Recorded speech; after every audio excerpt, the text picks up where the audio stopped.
Okay, ಇದು ಬೆಂದಿದೆ. ಬೆಂದಿದೆ. ನೆಕ್ಸ್ಟ್ ಏನು ಮಾಡಬೇಕು? ಇವಾಗ ಇದು ತುಂಬ ಬಿಸಿ ಇರೋದಕ್ಕೆ ಸ್ವಲ್ಪನೇ ಆರಿಸ್ಕೊಂಡು ಉಂಡೆಗಳನ್ನಾಗಿ ಮಾಡಬೇಕು. ಆ್ಯಕ್ಚುಲಿ ಬಾಳೆ ಎಲೆಯಲ್ಲಿ ಇಟ್ಟು ಬೇಯಿಸೋದು, ಅಂದರೆ ಅದಕ್ಕೊಂಥರ ಸ್ಪೆಷಲ್ ಸ್ಮೆಲ್ ಬರುತ್ತೆ ಆಗ ಮಾಡಿದಾಗ. ಸೊ ಈ ಥರ ಉಂಡೆ ಮಾಡ್ಕೋಬೇಕು. ಈಗ ಉಗಿಯಲ್ಲಿ ಬೇಯಿಸಬೇಕು, ಒಂದು 10 ನಿಮಿಷ ಬೇಯಿಸಬೇಕು.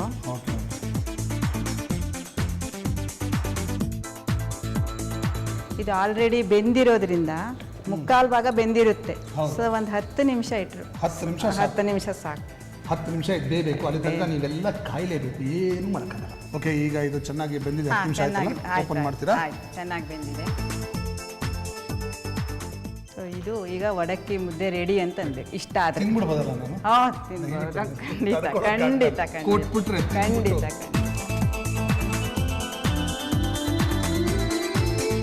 ಇದು ಚಟ್ನಿ ಜೀರಿಗೆ ಮೆಣಸು ಅಂತ ಹೇಳಿದ್ನಲ್ಲ, ಹೌದು, ಅದು ಮತ್ತೆ ಶುಂಠಿ ಹಾಕಿ ಮಾಡಿದ್ದೀನಿ. ತೆಂಗಿನಕಾಯಿ, ಆಮೇಲೆ ಅದಕ್ಕೆ ಒಂದು ಸಾಸಿವೆದು ಒಂದು ಒಗ್ಗರಣೆ ಹಾಕಿದ್ದೀನಿ. ನೋಡಿ ಹೇಗಿದೆ ನಮ್ಮದು. ನೋಡಕ್ಕಂತೂ ತುಂಬ ಚೆನ್ನಾಗಿದೆ. ಸೊ ಟೇಸ್ಟ್ ನೋಡೋಣ ಹೇಗಿರುತ್ತೆ. ಫಸ್ಟ್ ಹಾಗೆ ತಿಂತೀನಿ ಚಟ್ನಿ ಇಲ್ದಿರ.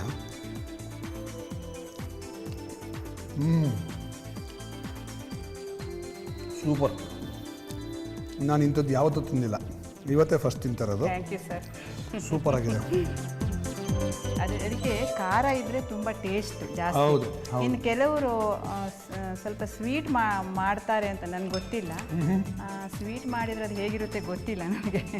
ನಾವು ಯಾವಾಗಲೂ ಖಾರನೇ ಮಾಡೋದು. ಅದು ಬಿಡಿ, ಇವಾಗ ಒಂದು ಐಡಿಯಾ ಬಂತು. ನಾನು ಇದ್ರಲ್ಲಿ ಸ್ವೀಟ್ ಮಾಡೋದು ಹೆಂಗೆ ಅಂತ ಯೋಚನೆ ಮಾಡ್ತೀನಿ. ಹೌದಾ? ಓಕೆ. ನಾವು ಅಲ್ಲಿಗೆ ಬಿಡೋರಲ್ಲ ನಾವು. ವಡಕ್ಕಿ ಮುದ್ದೆ ಸೂಪರ್.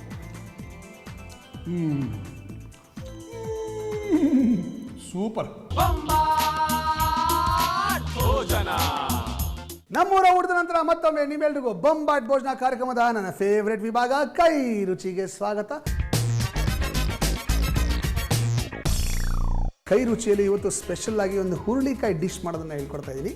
ಇದಕ್ಕೆ ನಾನು ಇಟ್ಟಿರೋ ಹೆಸರು ಹುಜೂರ್ ಹುರ್ಲಿ ಅಂತ. ಹುಜೂರ್ ಅಂದರೆ ಹುರುಳಿಕಾಯಿಗೆ ಹುಜೂರ್ ಅನ್ಬೇಕು, ಹಂಗಿರುತ್ತೆ ತಿಂದರೆ. ಹುಜೂರ್ ಹುರುಳಿ. ಹುಜೂರ್ ಅಂದರೆ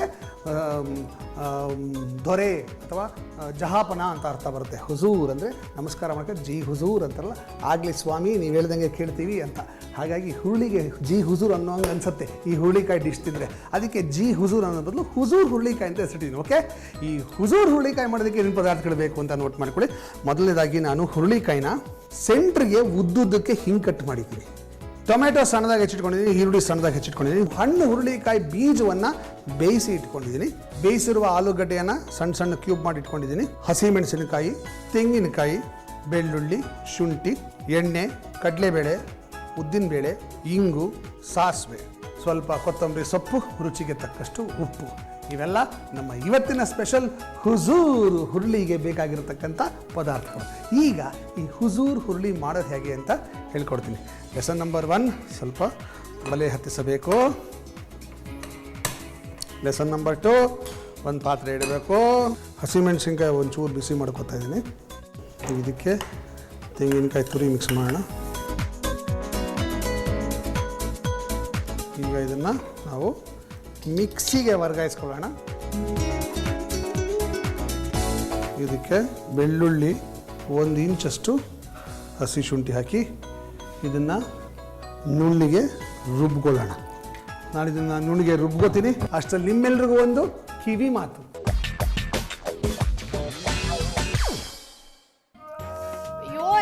ಸಾಕು, ಅಷ್ಟು ಬಲ ಪ್ರಯೋಗ ಮಾಡಬೇಡಿ, ಮೂಳೆನೆ ಮುರಿದೋಗುತ್ತೆ ಅಷ್ಟೇ.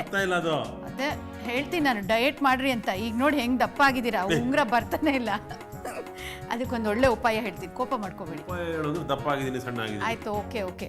ಈಗ ಬೇಬಿ ಆಯಿಲ್ ಇರುತ್ತಲ್ಲ, ಅದನ್ನ ಉಂಗ್ರದ ಮೇಲೆ ಸ್ವಲ್ಪ ಹಾಕ್ಬಿಟ್ಟು ಆಮೇಲೆ ಬೆರಳಿಗೂ ಸ್ವಲ್ಪ ಹಚ್ಕೊಂಡು ಆಮೇಲೆ ತೆಗೆದ್ರೆ ಬಂದ್ಬಿಡುತ್ತೆ ಉಂಗ್ರ. ಇರಿ ಹಾಕ್ತೀನಿ.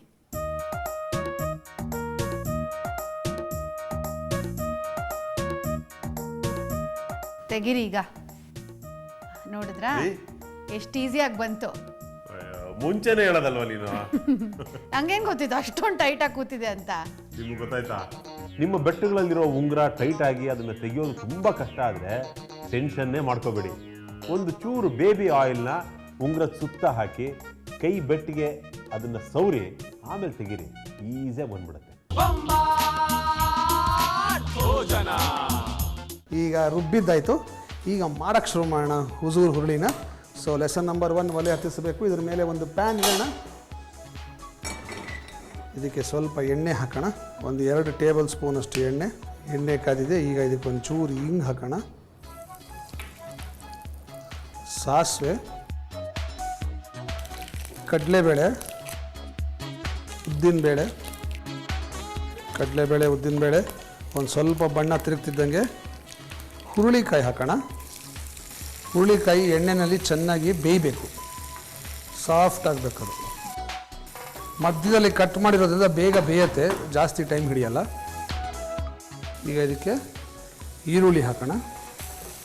ಈರುಳ್ಳಿ ಬಣ್ಣ ಬಿಡೋವರೆಗೂ ಅದನ್ನು ಎಣ್ಣೆನಲ್ಲೇ ಹುರಿಬೇಕು. ಎಣ್ಣೆಲಿದೆ ಚೆನ್ನಾಗಿ ಬೇಯಬೇಕು. ಅಷ್ಟರಲ್ಲಿ ನಿಮ್ಮೆಲ್ರಿಗೂ ಒಂದು ಬ್ರೇಕ್.